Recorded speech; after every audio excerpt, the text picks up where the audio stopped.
This is Patricia Martin, and I'm your host for Jung and the World. Joining me today are Laura Tuley and John White. Laura Tuley is a Jungian psychoanalyst in private practice in Madison, Wisconsin. She is coordinator and a faculty member of the Jungian Seminar of New Orleans. Tuley has authored several important articles on depth psychology and brings Jungian thought to bear on contemporary culture and politics. John White was a philosophy professor for 20 years before training as a psychoanalyst. In addition to serving clients in private practice, he coordinates the analyst training program at the C.G. Jung Institute of Pittsburgh and is president of the Pittsburgh Psychoanalytic Center. They're here to talk about a recent collection of essays that they've curated that recasts the role of Jungian analysis in a time when our social excesses, gun violence, industrial farming, pollution, are bringing to bear trauma individually and collectively. Their book is entitled Jungian Analysis in a World on Fire at the Nexus of Individual and Collective Trauma. Welcome, John and Laura. It's great to have you on Jung and the World. Nice to be here. Thank you. Thank you. So I was really taken with the phrase World on Fire that's in the title. How did you come to that? Well, I came up with the first part of the title and John came up with the second. World on Fire was definitely meant to evoke one of the central collective crises of our time, climate change. But it's also a metaphor for the heat created by the individual and collective psyche by a range of forms of political, cultural, and social upheaval that can feel apocalyptic at times. There were also actual fires ravaging California and I think Colorado as we were working on the book. Yeah, that's right. I remember that well. I remember how surprised I was, but just kind of out of the blue, you suggested that as the title. And it seemed like it matched so well the way that we were thinking about it. And the only concern was that I didn't say exactly what the book was about. And so we added the subtitle there, at the Nexus of Individual and Collective Trauma. It's interesting to hear your answer because I also felt that as I was reading the essays, even though they're on a variety of topics, that there was this growing sense that there is a heightened emotion that gets described in each essay is on a different theme, but there's this sense of rage, sort of a spectrum of rage to helplessness. But I think part of the book's message is that this level of emotional intensity is part of the fire. Absolutely. And so I want to talk a little bit, just at the top of this, about this bigger concept of how the individual's fire, their emotional intensity as the result of, this traumatic situation that we find ourselves in, bearing down on them, the power of their emotions, and then what's happening in the collective and how those two interact or intersect. Can you just explain the dynamic? I don't think they are ever separate. The psyche of the person with whom we work reflects both their experience of the world and, from a Jungian perspective, their experience of the archetypal in the form of personal and or collective complexes. There's always a shuttling back and forth or commerce between the personal and the collective, or what we call the inner and the outer.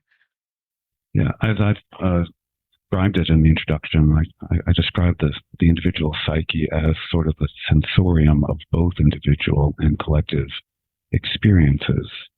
And I think, I don't know that Laura and I talked about this explicitly, there was this feeling just in the air over the last decade or so of both the feeling of the high value of certain things and the urgency of these things, which is really what's posing this emotional power that you're talking about. So it became clear to both of us, and I don't know if Laura would put it this way, but it came clear to both of us that when we're working with someone individually, we have to always keep in mind how that individual psyche is also not only influenced, but is really the bearer of some of that collective trauma and that collective emotion. So there's a way where the old-fashioned psychoanalytic view that you're doing individual therapy, and that it always has that individual index to it, is not entirely false, but it may also miss the fact that this individual and what they're suffering with right now is actually a bearing of a large collective value and large collective emotional traumas and distresses. I'm just curious about how that shows up in the consulting room. In other words, are you seeing that people are bearing the weight of the trauma in the culture or in the collective, and then, it's overwhelming and it leads to a personal crisis? Or do they show up first with the personal crisis and then you have to unwind it? In my experience, it's been both. Since 2016, but when I lived in New Orleans before I moved up here. So I moved up to Wisconsin in 2015. But prior to that, I worked with people after Hurricane Katrina, after the BP oil spill, through other kinds of collective issues, traumas that in Louisiana and the New Orleans area. But after I moved up here with the election of Donald Trump, with the pandemic, people have been extremely, and with climate change, of course, George Floyd, people have been really, really amped up about collective issues. Sometimes they come in to talk about personal symptoms, and it leads to dropping down into their feelings around politics or the environment.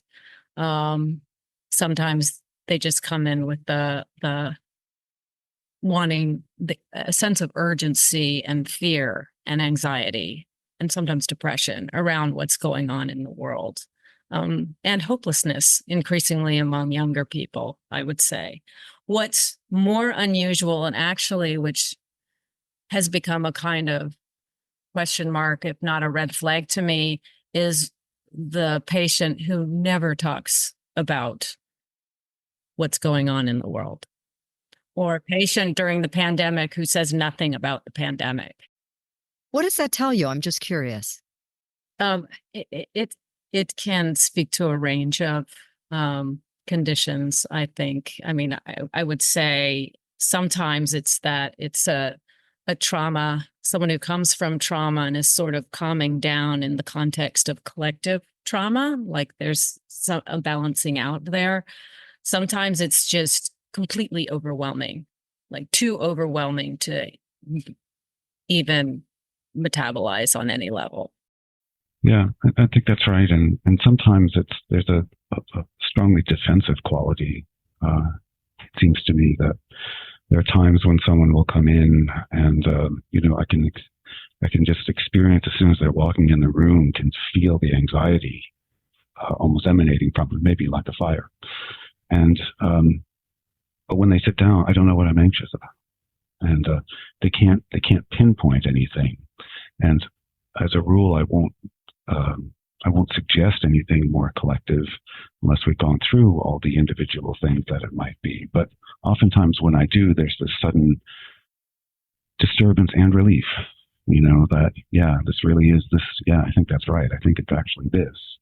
So it's almost as if people have become trained to think that whatever their internal experiences are really just internal and are really just theirs.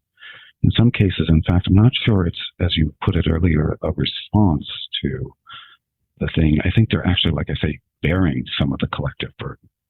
So it isn't only that they're responding to something that's disturbing them. It's as if there's a collective burden that everyone's carrying to some extent. And even that can be felt sometimes, even if it's often not articulated. Like a psychic osmosis. Yes. You're soaking in it. That's right. Yes. Yes. And I wonder also, if, because I've done this myself. I've unplugged for days at a time so that I can focus and not have to engage with headlines that let me know that California is burning, and there is still racial strife in the country that feels arcane compared to what I've lived through. Like there are so many things for my mind to try to make peace with that it can't, that I unplug for a while.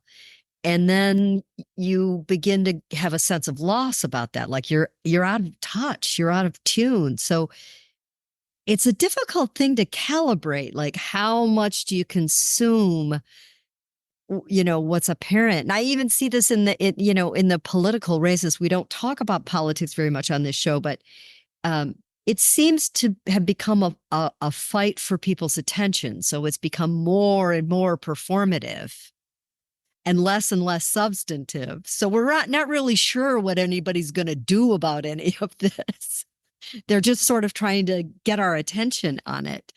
And I guess I wonder, we've been in this, as you said, since, or maybe it's been that you've been paying attention to it, Laura, since 2016. Do you feel as if we are continually escalating in terms of this? Is it, or is this just what it is, and this is what we're in? How would you gauge the intensity? I feel as if it's escalating in part because of how we receive our news, or how saturated we are by the news, particularly for those who pay a lot of attention to social media.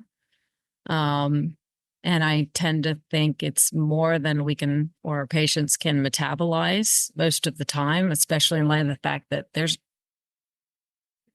are limited actions we can take in response to what we're taking in, right? Whether it's about how the election cycle is spinning out, or about war in Gaza. I mean, there are things to be done, but we see more, we take in more than I think the psyche's able to, again, digest. But, when I look at history, I sometimes wonder if this is how people have often felt in different eras, and within the context of war, or famine, or plagues, etc. So I guess I kind of think it's both. This is more intense, perhaps because of climate change, and perhaps because of technology. But I'm not sure historically that is accurate. Yeah, to me, it also has felt like it's more intense. I mean, I've monitored that actually for quite a long time, especially with people that I've worked with for a long time, and where they are in their individual lives, they're doing so much better, and yet this level of anxiety, sometimes, as you say, the level of depression, other kinds of things are weighing more heavily. I also think, though, that the kinds of affects, particularly that we're talking about here, tend to have a contagion. That's one of the important points here, I think. Like, for example, anxiety of the kind that's an anxiety about one's existence, existential anxiety about politics.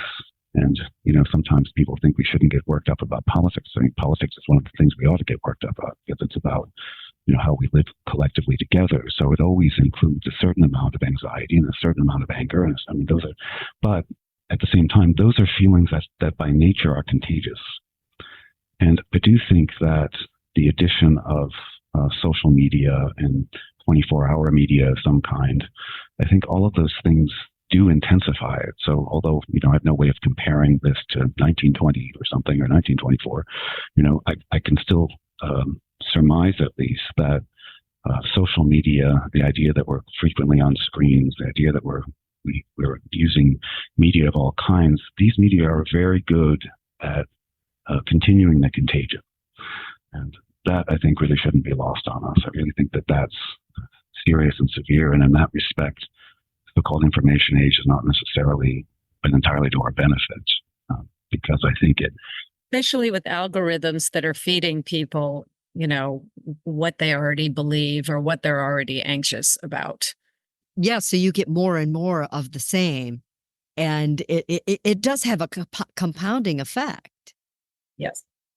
So I wonder, though, trauma is in your title, and because I track a lot of online behaviors myself, it's a fascination of mine that I'm watching this rising generation of young people who feel completely free to take trauma, for instance, personal trauma, and make that a public conversation.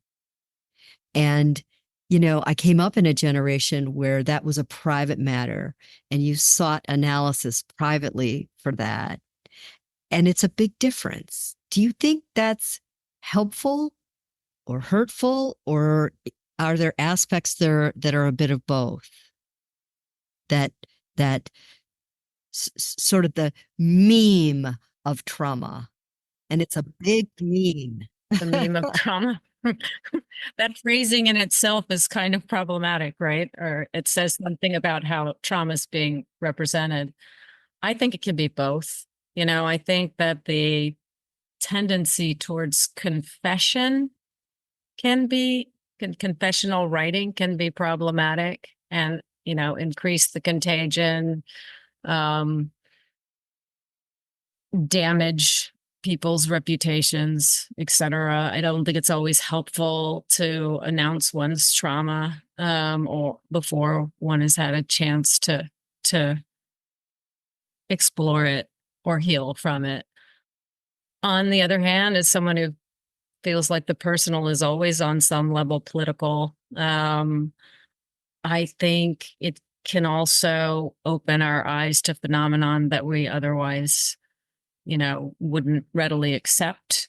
It can help people to feel less alone, more connected to community. It can facilitate change. So, I guess I think it's both. Yeah. I know I read the newspaper and I feel like I can always tell when the writer's a millennial writer, which maybe you will edit that out that I said that. I'm intrigued. I feel as if they're talking a lot about themselves. They're bringing in personal anecdotes. I mean, it's really interesting to me. Yes, it is. The confessional mode is it's elevated to a genre almost, I would say. Yeah. I also wonder about this. I kind of want to shift the lens a little bit, because your book talks to analysts, the psychoanalytic community as well, about this business of what is personal and private versus what is public. And it's really a call to action in many ways for the profession to step into a more public role. Do I have that right?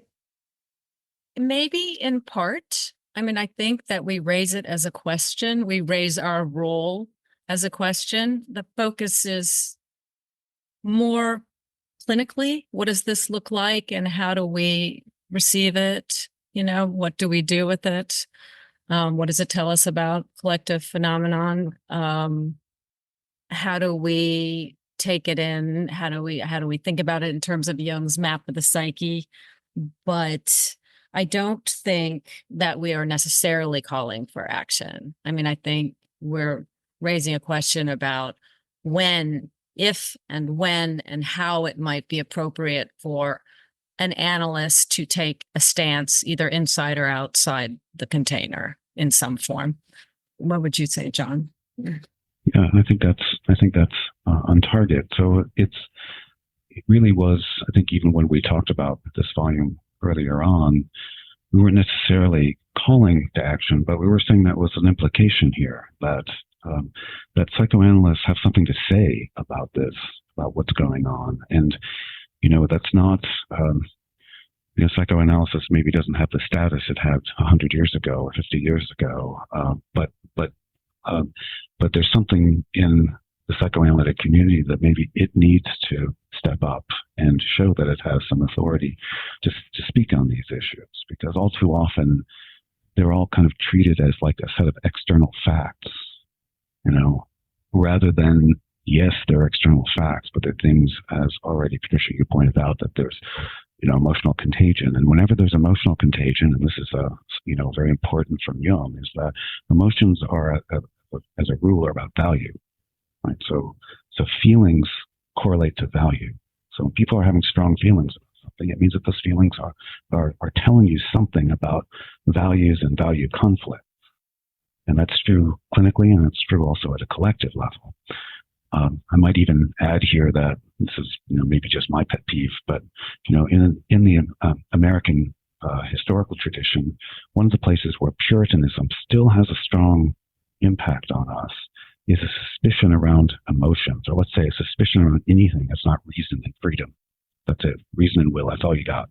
And anything that's emotional, is kind of a problem, and you have to learn to regulate your emotions, as a lot of is often said in, contemporary psychotherapy. But that regulation always sounds to me like it's closer to repression, when in many cases people actually have to learn to respect their emotions more, because it's emotions that give you a value compass.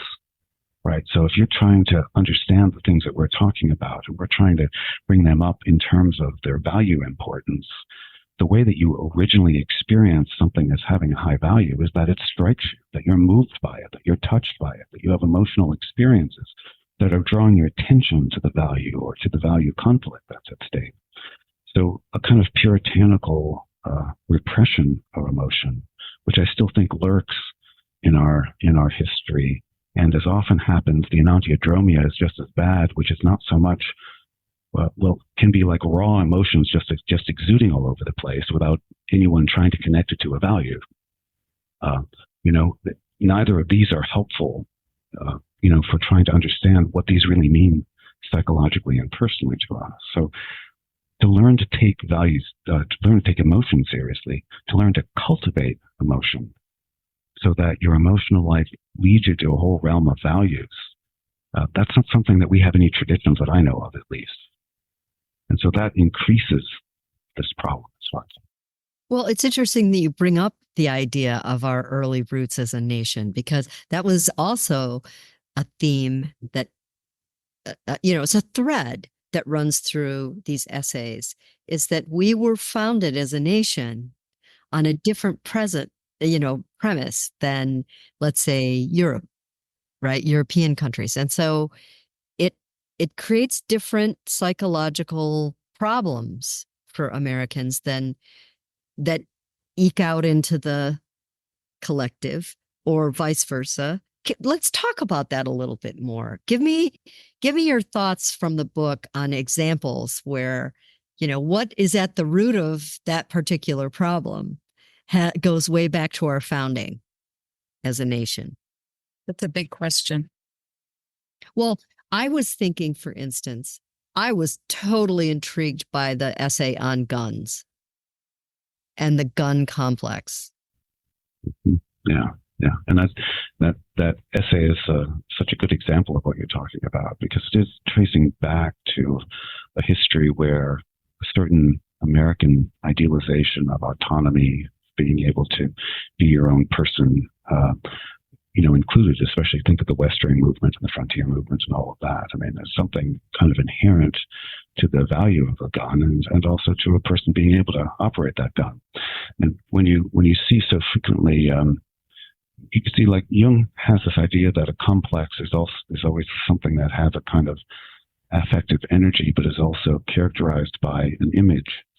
Well, if you think of that and you bring it to a collective level, you often have the impression that the complexes are different, right? So if I say gun to one of my friends who is basically on the right of the political spectrum, the image that he'll have, I can just tell in the discourse, is one of a person who has precisely that old-fashioned autonomy, can run his own house, doesn't need someone to tell him what to do, has control of things, feels like he can protect and all of that.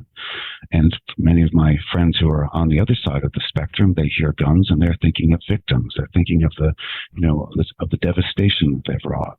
But what's so interesting here is that sort of the conceptual content is the same, but the image and the affective charge around them are opposite in some ways. They don't necessarily have to be opposite, but their experience is opposite to each other. So you have both this kind of history behind them, and then also that history, that thread of history that you're talking about. It also takes different forms at times, but it often poses the problem of the complex, where Jung says that when the complex is unconscious, it splits into opposite affects. And so a kind of splitting, a kind of cultural splitting goes on, so that the so-called two sides, I say so-called because I usually think there are many more sides than two to things, but the two sides trying to talk with each other, they actually are using the same language, but the image basis is entirely different. So the discourse is going past each other in one way or another.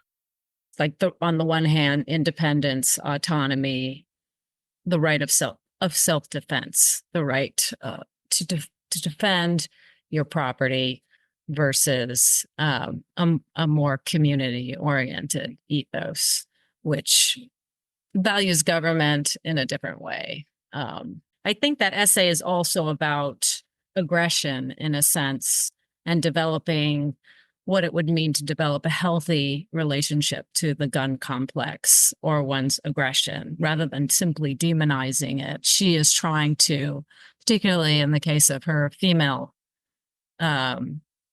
case vignettes with female patients, she's trying to think about what it means to harness that energy constructively or fruitfully.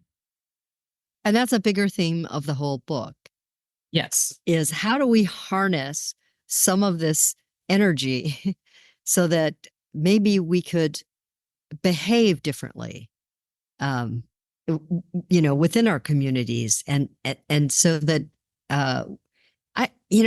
Jung was not big on control. I think you pointed that out, John, but there is a sense that the world on fire is raging out of control. We as a society are out of control. And I do think that one of the reasons people seek help for some of their anxieties is because feeling out of control is awful. Yeah. It's hard to live your life when you feel out of control all the time. So I'm curious to know, when you begin with an analysis, the awareness of some of these complexes that might be in play, do you begin to see a change in a person's affect as they begin to kind of come to grips with what had been repressed or ignored? I mean, can you actually see a sort of calming effect? Sometimes. Yeah. Sometimes, yes. Not always, for sure. I mean, it's a long and deep process. But yes, sometimes as people start to integrate different energy or energies or complexes or parts of themselves, they're able to live in more fully than they were before. That's really the aim of analysis. But do we feel more agency? Yes, perhaps. But none of them ever will feel completely in control. I mean, part of the work is also grieving what we've lost and coming to terms with our limitations, which isn't particularly analytic. I mean, that's also good psychotherapy. So I would say yes, and not always. Interesting. Well, the essay on industrial farming, to me, what was resonant in that essay is just how far removed we are from the land and our food. I mean, this is primal stuff, right? And I walked away from that essay feeling like not only conscious of how I eat and what I eat and the roots of that, but also beginning to wonder about community around that. Like, how do I foster community around food and land that is different than what we've got now? I just want to kick that around. Do you have thoughts? Yeah, I mean, that's my chapter, and That's right. yeah, and I think you can. I mean, part of that is also about grieving what we've lost and the destruction, and how, as John was saying earlier, people come in as kind of vectors of suffering around these particular themes. And we just need to sit with that and feel it and drop down into it with them. But there are concrete steps people can take to make changes as individuals and as part of the collective around what we eat, how we get our food, how it's harvested, how it's treated, how we decide what we decide to eat, what we purchase. We definitely in our little corners of the world have some say in all of that. There also need to be changes on the policy level, but in terms of helping to empower our patients, to the extent that we have these conversations, people can develop a different relationship to nature, and I think that a lot of people are hungry for that. Like that's one of the illnesses of our time, the way that we're split off from it. Well, John, you use that word. By the way, I wrote that word down in my notebook of favorite new words, sensorium. I'm glad I could help. Good word. Ooh, it was a good one. Yeah. And I thought, well, I put in italics. It must be good. Yeah, it caught my eye. But no, Laura's got a great point about that feeling of being disconnected from the things that are natural for us to be connected to, nature. And it's not just really about the sustenance, food alone. It's also because so much of Western literary tradition shows nature as a medium for having divine experiences, right? Absolutely. Yeah. Yeah. I would just like to talk about that in terms of this contemporary moment that we're in. How does our grieving the loss of our relationship to things that are quite natural or should be quite natural, do you think that's affecting people's experience of the numinous? I do. I definitely do. Yeah. I would say that in general, that to my mind, industrialization brought with it the idea that anything that we call nature is simply a resource. And even the language of resources, I mean, listen to what that language is suggesting that the value of something consists in how it serves what we want, what we do. So it's a wholly consumerist conception of what nature is. Contrast that with the literature that you're talking about, or the way that many of the ancient mystics would talk about it, or esotericists, alchemists. They all understood themselves to be philosophers of nature, because nature is what the book of nature, they would say, is where we read off what God's will is for us. Right? So that, which is not to say that we're wholly identical with nature, but even the way that we're different from nature, even that is illuminated. Right? So, and some of the great Christian mystics, St. Bonaventure, for example, you could say that there are two books. One is the book of Scripture and one is the book of nature. And when you link them together, you have the book of life. That's how it is that you would use Scripture to understand nature and nature to understand Scripture. It would be understood as actually a kind of totality together, that both are revelations of the divine. But if you think of nature simply as resources, I mean, this word resource really, when people like Teddy Roosevelt was using it, like he was trying to actually save nature, but just understand that it makes it all kind of its value is a relative value insofar as it serves us. You can even see this, I think, in what used to be called the personnel departments in the 1970s, now human resources, acting like that's better. To my ears, of course, it's worse. It's actually saying that again, your value consists in how you're at the service of someone else, namely the bosses in your corporation and so forth, right? So this word resources, I think there's a lot contained in that. It's one of those words that really merits a kind of rhetorical analysis and a little meditation, because it will tell you that it makes nature nothing but what it is to us. So if there's anything that destroys the sense of the numinous, it's saying that the value of this is only for us. The numinous means something that's wholly other to us that reveals itself. So its value is intrinsic, and we're the ones moved by it. That's what the numinous means, actually. And when Otto speaks about that, he always speaks about it as the wholly other is what the numinous is.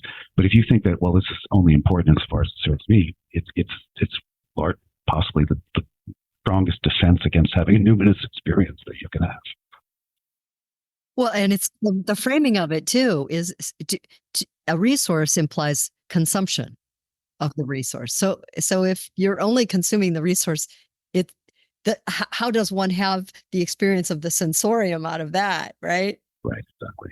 Consumption and objectification, exploitation. Yes. I mean, this the whole, so much language that we use is about that, our dominion over or our use of nature versus have, language that would evoke a relationship to nature or a sense of awe in the face of nature. Yeah, let alone love.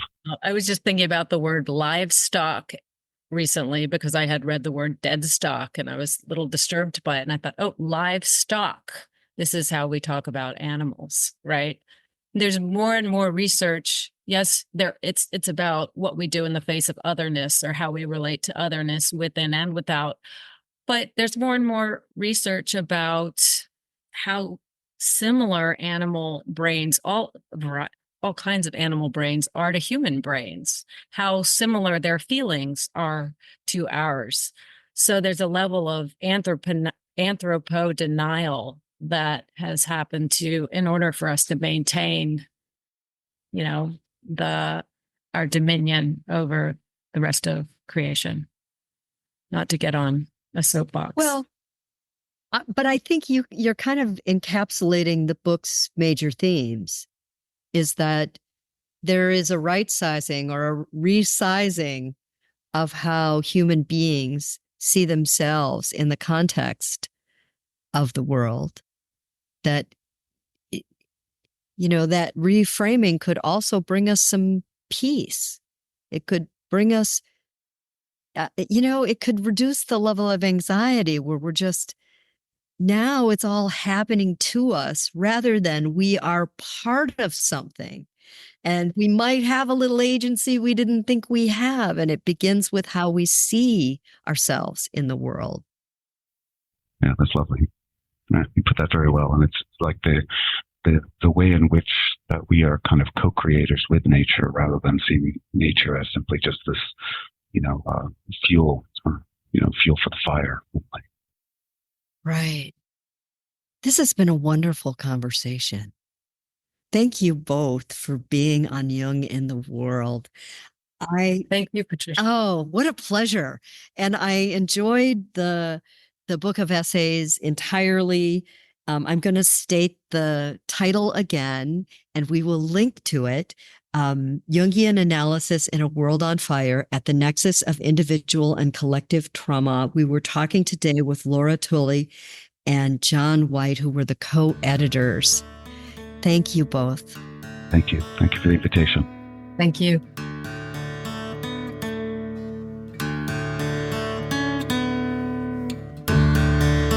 Thanks for listening.